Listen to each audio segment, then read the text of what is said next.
Hi, my name is Lucas Dantas. I'm from Estação Nerd. Okay. Hi, Lucas. How are you? Hi, I'm fine. Hi, Jeff. So, I wanted to start. I can start now? Is my Yeah. turn? Is that my turn? Thank you. I wanted to start. Yeah, you wrote so far 14 books of Diary of Wimpy Kid, right? And I wanted to ask, which writers were your inspirations in your childhood? How did they influence your writing style? When I was a kid, I loved to read newspaper comics. So I Ah, loved Charles Schultz, who wrote Peanuts, Bill Watterson, who wrote Calvin and Hobbes, Gary Larson, who wrote The Far Side.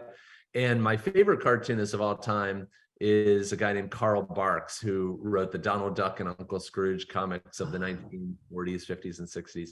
That's really the best storytelling I've ever encountered. And it really ah. seeped into my brain. So you are a fan of DuckTales like that? Yes? Yes, yeah. Oh, that's so nice. I also love DuckTales. So uh, you write a kid's life. So how is to write about a kid's life being an adult? So do your children become reference to your write? So you write the kind of situations Greg faced day to day. So how is your reference to this kind of situation? My first books really came from my own memories, my own childhood memories. Ah, And yes. unfortunately, I didn't get a lot out of my kids. They're now Oh. 17 years old and 20 years old.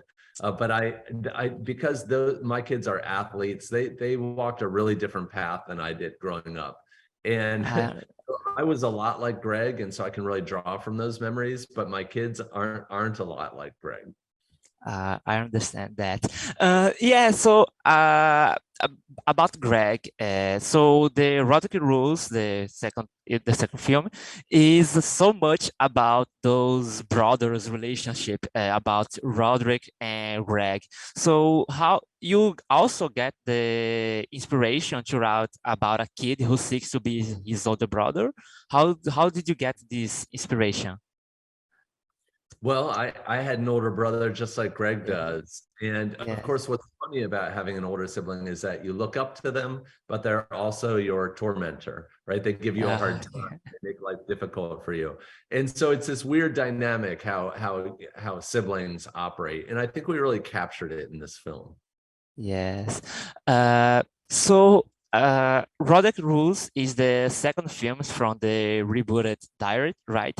So how do you see the sequel kept going the refreshing flow from the first one?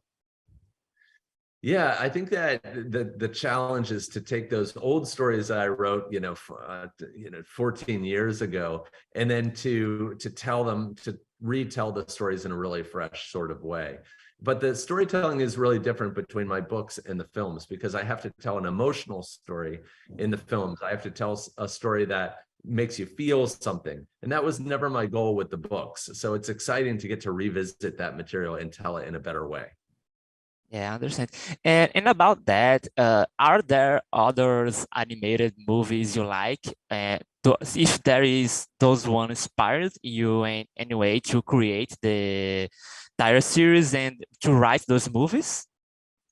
Yeah, that's a good question. I do like animated movies. The Yeah. Little Mermaid is one of my favorites of all time. Ah. I really liked Into the Spider-Verse, which was really cool too. So I think that you can tell great stories, really important stories with animation. Of course, my stories are really small stories. They're not epic, but I think they're meaningful and impactful in their own way. Yeah, and about that impact, how do you see these new versions of Roderick and Greg? They are in 2022. So how they connect with the new generations of children who's going to watch this movie? Most of them didn't watch any of the live action ones or even read the books. So this to them is a whole new story. So how do you see they connect with those children? Yeah, I think the stories are sort of timeless. So I think that Yeah. kids 20 years could watch these movies and they'll see themselves in the characters.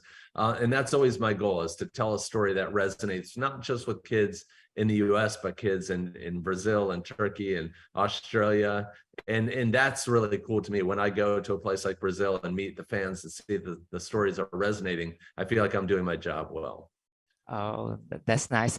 So, are there any plans for the future of the diary? Are we seeing a third sequel, maybe? Yeah, definitely. And we're Definitely. hoping to make as many of these as we possibly can. So we're Ah. gonna keep going until somebody tells us to stop.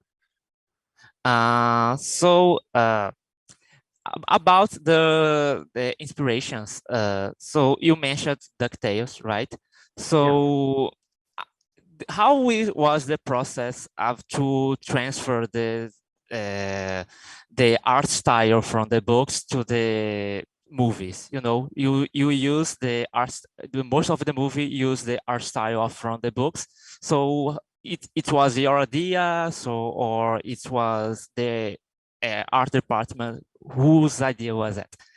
Yeah, it was the animators. We brought Yeah. in an animated animation house called Bardell, and they had the skill to take my 2D drawings, which are really simple, and make them into 3D character animation. So I think they did a really great job, and I think that, you know, the characters really look authentic to the books, which is, it's not so easy to do that, and I think they did a great job. So I think that's it. Those were all my questions. Thank you, Jeff. Thank you, everybody. Okay. Thank you. I really appreciate it. All right, take care. Bye.